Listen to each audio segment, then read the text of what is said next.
আকাশবাণী কলকাতা। স্থানীয় সংবাদ পড়ছি শঙ্কর মুখোপাধ্যায়। বিশেষ খবর, আনলক ৫ পর্বের নির্দেশিকার মেয়াদ আগামী ৩০শে নভেম্বর পর্যন্ত বাড়ানো হয়েছে। উৎসবের মরশুমে করোনা সতর্কতায় কোনোরকম শৈথিল্য না দেখাতে প্রধানমন্ত্রী নরেন্দ্র মোদী আবারও দেশবাসীর কাছে আবেদন জানিয়েছেন।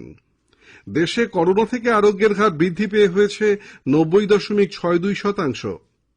দুর্নীতির বিরুদ্ধে সব সংস্থাগুলিকে একসঙ্গে কাজ করতে হবে বলে প্রধানমন্ত্রী জানিয়েছেন। দশমীর শেষে আজ একাদশীতেও দুর্গা প্রতিমার দর্শন এবং নিরঞ্জন পর্ব চলছে। আনলক পর্বে আরও কিছু তৎপরতাকে অনুমোদন দিয়ে কেন্দ্রীয় সরকার গত মাসের ৩০ তারিখে আনলক ৫ পর্বের যে নির্দেশিকা জারি করেছিল তার মেয়াদ ৩০শে নভেম্বর পর্যন্ত বাড়ানো হয়েছে। কেন্দ্রীয় স্বরাষ্ট্র মন্ত্রক আজ এক আদেশে এই মেয়াদ বৃদ্ধি সম্পর্কে জানিয়ে বলেছে যে স্বাভাবিক কাজকর্ম শুরু করার অর্থ এই নয় যে অতিমারি শেষ হয়ে গেছে। সকলকে সতর্ক করে দিয়ে মন্ত্রক বলেছে যে কোভিড-১৯ মোকাবিলায় কঠোরভাবে স্বাস্থ্যবিধি মেনে চলতেই হবে। বৃহৎ জনসমাবেশ ছাড়া বেশিরভাগ তৎপরতাকেই সরকার ইতোমধ্যেই অনুমোদন দিয়েছে। Metro, train, shopping mall, hotel, restaurant এবং ধর্মীয় স্থানে যাবার ক্ষেত্রে স্বাস্থ্য ও সুরক্ষা সতর্কতা মেনে চলার কথা আগেই মন্ত্রক জানিয়েছে। স্কুল, কোচিং সেন্টার, গবেষণার জন্য বিশ্ববিদ্যালয় এগুলি খোলার বিষয়ে সংশ্লিষ্ট রাজ্য সরকারকেই সিদ্ধান্ত নেবার দায়িত্ব দেওয়া হয়েছে। কন্টেইনমেন্ট জোনে ৩০শে নভেম্বর পর্যন্ত লকডাউন বহাল থাকবে বলে কেন্দ্র স্পষ্ট জানিয়েছে, তবে লোকাল ট্রেন সম্পর্কে এই নির্দেশিকায় স্পষ্ট করে কিছু বলা হয়নি। উৎসবের মরশুমে করোনা স্বাস্থ্যবিধি সম্পর্কে মানুষ যাতে অসতর্ক না হয়, প্রধানমন্ত্রী নরেন্দ্র মোদী সেজন্য আবারও দেশবাসীর কাছে আবেদন জানিয়েছেন। করোনা ভাইরাসকে পরাস্ত করতে এই উৎসবের মরশুমে আরও কঠোরভাবে স্বাস্থ্যবিধি এবং দূরত্ব বজায় রাখতে তিনি বলেন। উত্তরপ্রদেশে রাস্তার হকারদের জন্য পিএম স্বনিধি প্রকল্পের উপভোক্তাদের সামনে আজ তিনি ভার্চুয়ালি ভাষণ দিচ্ছিলেন। তিনি বলেন যে জনধন, আয়ুষ্মান, উজ্জ্বলা এবং পিএম স্বনিধির মতো বহু সরকারি প্রকল্প করোনা অতিমারির বিরুদ্ধে লড়াইয়ে দেশবাসীকে সাহায্য করেছে এবং দেশের মানুষ যে কোনো রকম চ্যালেঞ্জের মোকাবিলা করে পরিস্থিতি পাল্টে দিতে পারে তা সারা বিশ্বকে দেখিয়েও দিয়েছে। শ্রী মোদী বলেন যে স্বাধীনতার পর এই প্রথম রাস্তার হকারদের জন্য পিএম স্বনিধির মতো একটি প্রকল্প আনা হলো। দেশে দৈনিক করোনা সংক্রমণ আরও কমে হয়েছে ৩৬,৪৭০। গত ৩ মাসের মধ্যে এই প্রথম দৈনিক সংক্রমণ এতটা নিচে নামল। কেন্দ্রীয় স্বাস্থ্য মন্ত্রকের সকালের রিপোর্ট অনুযায়ী গত ২৪ ঘণ্টায় সুস্থ হয়ে উঠেছেন ৬৩,৮৪২ জন। এ পর্যন্ত আরোগ্যপ্রাপ্তের সংখ্যা ৭২ লক্ষ ছাড়িয়েছে। আরোগ্যের হার আরও বেড়ে হয়েছে ৯০.৬২%। মোট আক্রান্ত ৭৯,৪৬,৪২৯ জনের মধ্যে ৭.৮৮% অর্থাৎ ৬,২৫,৮৫৭ জন চিকিৎসাধীন। একদিনে আরও ৪৮৮ জনের মৃত্যু হওয়ায় মৃতের সংখ্যা বেড়ে হয়েছে ১,১৯,৫০২। মৃত্যুহার ১.৫%। কেন্দ্রীয় স্বাস্থ্য সচিব রাজেশ ভূষণ বলেছেন যে দেশে আরোগ্যপ্রাপ্তের সংখ্যা বাড়ছে এবং মৃত্যুহারও কমছে। অ্যাক্টিভ রোগীর সংখ্যাও নেমে এসেছে ৬,২৫,০০০-এ। মহারাষ্ট্র, কেরালা এবং কর্ণাটকে সবচেয়ে বেশি অ্যাক্টিভ কেস রয়েছে। কেরালা এবং পশ্চিমবঙ্গে সবচেয়ে বেশি নতুন রোগী আসছে। সেখানে দৈনিক সংক্রমণ ৪,০০০-এরও বেশি। মহারাষ্ট্র এবং কর্ণাটকে ৩,০০০-এরও বেশি নতুন রোগী দৈনিক রয়েছেন।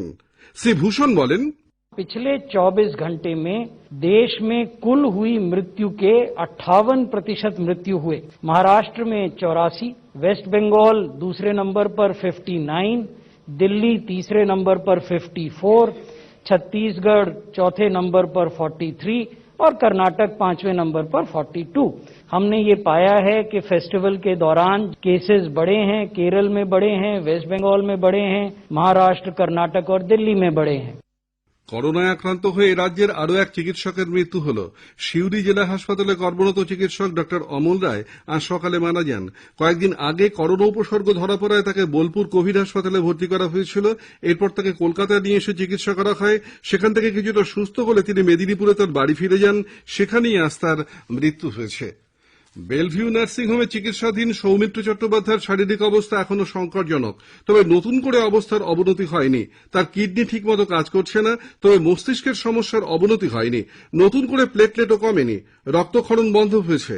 হাসপাতাল সূত্রের খবর যে তার রেনাল রিপ্লেসমেন্ট থেরাপি করা হতে পারে। তবে সব মিলিয়ে অবস্থা কিছুটা স্থিতিশীল। স্থানীয় সংবাদ শুনছেন আকাশবাণী কলকাতা কেন্দ্র থেকে। প্রধানমন্ত্রী নরেন্দ্র মোদী বলেছেন যে প্রশাসনিক প্রক্রিয়াকে উন্নয়নের জন্য মানুষের কাছে স্বচ্ছ, দায়বদ্ধ এবং উত্তরদায়ী হতে হবে। আজ সন্ধ্যায় ভিজিলেন্স এবং দুর্নীতি বিরোধিতার বিষয়ে 3 দিনের এক জাতীয় সম্মেলনের উদ্বোধন করে শ্রী মোদী বলেন যে দুর্নীতি, আর্থিক অপরাধ, মাদক, অর্থ পাচার এবং সন্ত্রাসবাদ এগুলি প্রত্যেকের সঙ্গে যুক্ত। আমাদের সকলে মিলে এই দুর্নীতির বিরুদ্ধে কাজ করতে হবে। তবে এটা কোনো একটা সংস্থার দায়িত্ব নয়, এটা সম্মিলিত দায়িত্ব। करप्शन अपने आप में एक स्टैंड एलोन चैलेंज नहीं है। जब देश का प्रश्न आता है तो विजिलेंस का दायरा बहुत व्यापक होता है।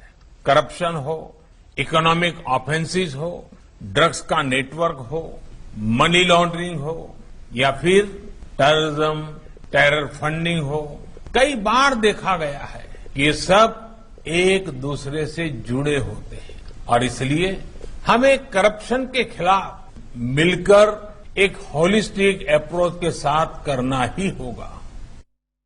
উল্লেখ্য, আজ থেকে সারা দেশে ভিজিলেন্স অ্যাওয়ারনেস বা সতর্কতা সচেতনতা সপ্তাহ পালিত হচ্ছে। 2রা নভেম্বর পর্যন্ত তা চলবে। এবছর এই সপ্তাহের মূল ভাবনা সতর্ক ভারত, সমৃদ্ধ ভারত। শারদীয় দুর্গোৎসবের শেষে আজও শহরের বেশ কিছু মণ্ডপে প্রতিমা রয়ে গেছে। বিভিন্ন মণ্ডপে প্রতিমা দেখতে আজও দর্শনার্থীরা সমবেত হয়েছেন। এদিকে গঙ্গার ঘাটে আজও প্রতিমা নিরঞ্জন পর্ব চলছে। বিসর্জনের সঙ্গে সঙ্গেই পুরসভা ঘাট চত্বর পরিষ্কার করছে এবং দ্রুত কাঠামো তুলে ফেলা হচ্ছে। একটি প্রতিবেদন। এবছর অতিমারির আবহে বাঙালির উৎসবের শুরুটা যেমন নিচুতারে বাঁধা ছিল, শেষ লগ্নেও দেবী বরণ, সিঁদুর খেলা থেকে শুরু করে বিসর্জনের শোভাযাত্রার মতো নানা অনুষ্ঠানে কাটছাট করতে হয়েছে বা সাঙ্গ করতে হয়েছে নম করে। তারই মধ্যে কলকাতার নানা ঘাটে আজ গোটা দিনে প্রায় 2000-এর মতো প্রতিমা বিসর্জন হয়েছে। একই সঙ্গে একাদশীতে ফাঁকায় ঠাকুর দেখতে বেরিয়ে পড়েছেন কেউ। পাশাপাশি ঘরে ঘরে শুরু হয়েছে কোজাগরী লক্ষ্মী পুজোর প্রস্তুতি। অভিরূপ ভট্টাচার্য, আকাশবাণী সংবাদ, কলকাতা। মুর্শিদাবাদের কান্দিতে প্রতিমা নিরঞ্জনকে কেন্দ্র করে দুপক্ষের মধ্যে সংঘর্ষ, কম করে 11 জন আহত হয়েছেন। কান্দির সন্তোষপুর গ্রামে গতরাত্রে প্রতিমা নিরঞ্জনের সময় কে আগে ঘাটে নামবে তা নিয়ে দলুই এবং সদগোপপাড়ার বাসিন্দাদের মধ্যে প্রথমে বচসা, পরে সংঘর্ষ শুরু হয়ে যায়। বোমা এবং লাঠির ঘায়ে বেশ কয়েকজন জখম হন।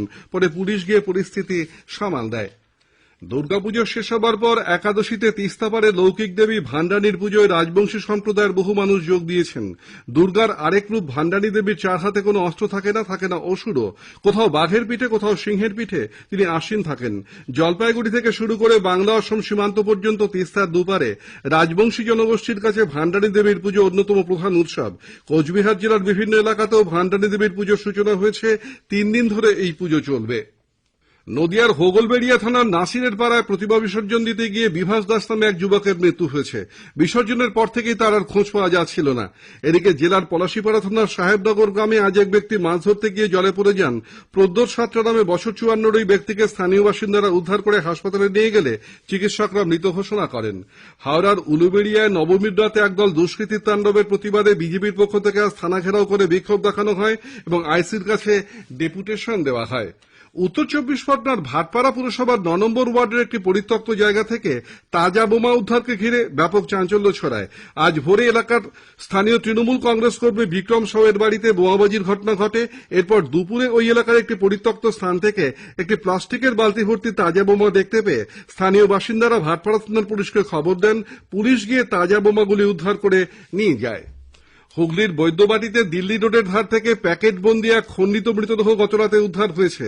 স্থানীয় মানুষের অভিযোগ যে বিষ্ণু মাল নামে ওই যুবকের খুনের ঘটনায় বিশাল দাস নামে এক দুষ্কৃতী জড়িত। পুলিশ এই ঘটনায় বিশালের 2 সঙ্গীকে গ্রেপ্তার করেছে।